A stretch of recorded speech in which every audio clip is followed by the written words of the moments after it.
Assalamualaikum warahmatullahi wabarakatuh. Saya Novianti Pratiwi, NIM 211N118, Fakultas Sains dan Teknologi, Prodi Teknik Lingkungan. Video ini saya buat untuk memenuhi tugas UTS mata kuliah kesetaraan gender, materi pemetaan dan penjaringan kelompok-kelompok rentan akan ketidaksetaraan gender, disabilitas, dan inklusi sosial. Baik, saya akan membahas satu persatu tentang pemetaan dan penjaringan kelompok-kelompok rentan. Yang pertama, dari ketidaksetaraan gender. Gender adalah perbedaan laki-laki dan perempuan yang dibentuk secara sosial dan dipengaruhi oleh berbagai faktor seperti agama, budaya, sosial, politik, hukum, pendidikan, media, seni, dan lain-lain. Seperti contoh adalah beban ganda. Beban ganda adalah adanya pembagian tugas yang memberatkan satu jenis kelamin termasuk kepada perempuan disabilitas dan perempuan yang mempunyai anak dengan disabilitas. Karena fakta di lapangan jika ada anak disabilitas dalam keluarga, pihak laki-laki tidak mau terjun langsung merawat anaknya tersebut. Jadi beban merawat anak disabilitas dibebankan ke istri. Jadi pekerjaan istri menjadi ganda. Belum lagi tekanan dari masyarakat, maka beban tetap ada kepada istri. Selain perempuan selalu mendapatkan beban ganda, perempuan juga rentan mendapatkan kekerasan, entah itu dalam bentuk serangan terhadap fisik maupun mental. Karena dalam konteks kekerasan tidak terjadi pada kaum wanita saja. Kaum laki-laki juga mendapat kekerasan tapi lebih ke psikis. Kalau perempuan kekerasan yang diterima lebih ke kekerasan fisik. Kelompok rentan yang berikutnya adalah disabilitas.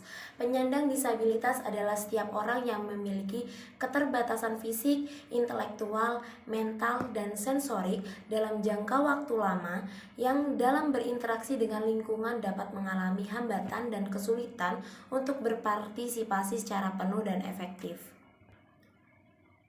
Ada beberapa ragam penyandang disabilitas, yaitu dari segi fisik, intelektual, mental, sensorik, ketunaan ganda, atau orang yang memiliki dua ketunaan tidak bisa berbicara dan mendengarkan atau sebaliknya. Penyandang disabilitas dari fisik, misalnya terganggunya fisik fungsi gerak seperti polio, amputi, paraplegia yang bermasalah struktur tulang belakang. Penyandang disabilitas intelektual seperti Down syndrome atau idiot, grahita, dan slow learner.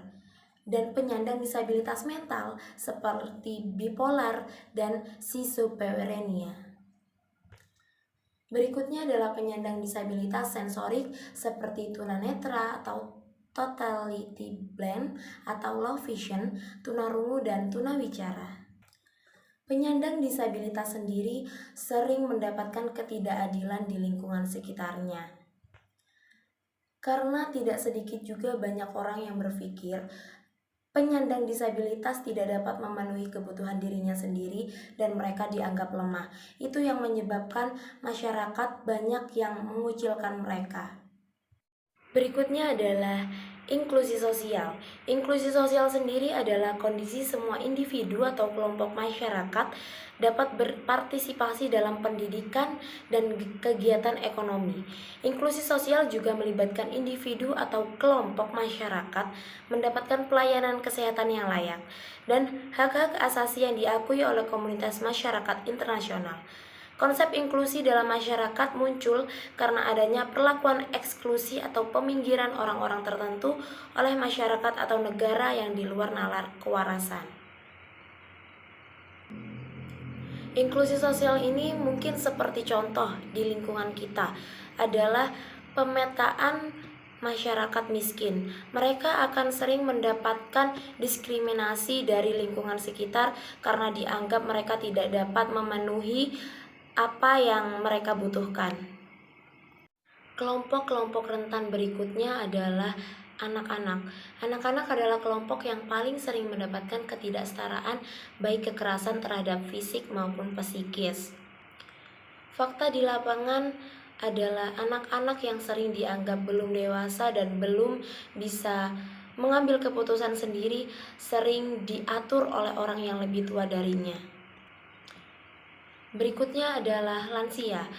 Lansia, terutama lansia perempuan dan memiliki ekonomi rendah, dia akan rentan mendapatkan diskriminasi dari lingkungan sekitar.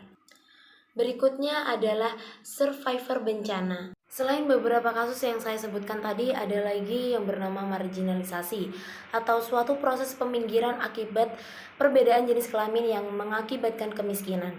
Banyak cara yang dapat digunakan untuk marginalkan seseorang atau kelompok. Salah satunya adalah dengan menggunakan asumsi gender.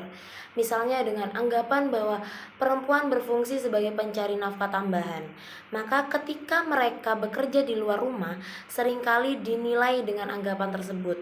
Jika hal tersebut terjadi, maka sebenarnya telah berlangsung proses pemiskinan dengan alasan gender. Beberapa contoh kasus marginalisasi. Yang pertama, guru TK, perawat, pekerja konveksi, buruh pabrik, dan ART atau pembantu rumah tangga dinilai sebagai pekerja rendah sehingga berpengaruh pada upah yang mereka terima. Banyak pekerja perempuan yang dianggap rendah dan mereka menerima gaji tidak sesuai dengan pekerjaan mereka. Yang kedua adalah masih banyaknya pekerja perempuan di pabrik yang rentan terhadap PHK dikarenakan tidak mempunyai ikatan formal dengan perusahaan tempat bekerja dengan alasan gender, seperti sebagai pencari nafkah tambahan, pekerja sambilan, dan juga alasan faktor reproduksinya seperti menstruasi, hamil, melahirkan, dan menyusui. Seperti yang kita ketahui, perempuan jika bekerja di sebuah kantor akan mendapatkan cuti hamil, cuti melahirkan, itu yang mengakibatkan mereka rentan mendapatkan perilaku PHK dari kantor mereka. Kasus yang ketiga adalah perubahan dari sistem pertanian tradisional ke sistem pertanian modern dengan menggunakan mesin-mesin traktor modern yang telah memarginalkan pekerja perempuan. Karena kita ketahui banyak petani-petani perempuan yang sudah tidak bertani lagi karena adanya mesin-mesin modern yang dipergunakan untuk pertanian. Keadilan yang sudah saya jelaskan tadi juga berasal dari beberapa sumber, seperti dari ideologi, ilmu pengetahuan, politik, ekonomi, sosial, dan budaya. Baik, itu tadi adalah penjelasan saya tentang materi pemetaan dan penjaringan kelompok-kelompok rentan akan ketidaksetaraan gender, disabilitas, dan inklusi sosial. Terima kasih. Assalamualaikum warahmatullahi wabarakatuh.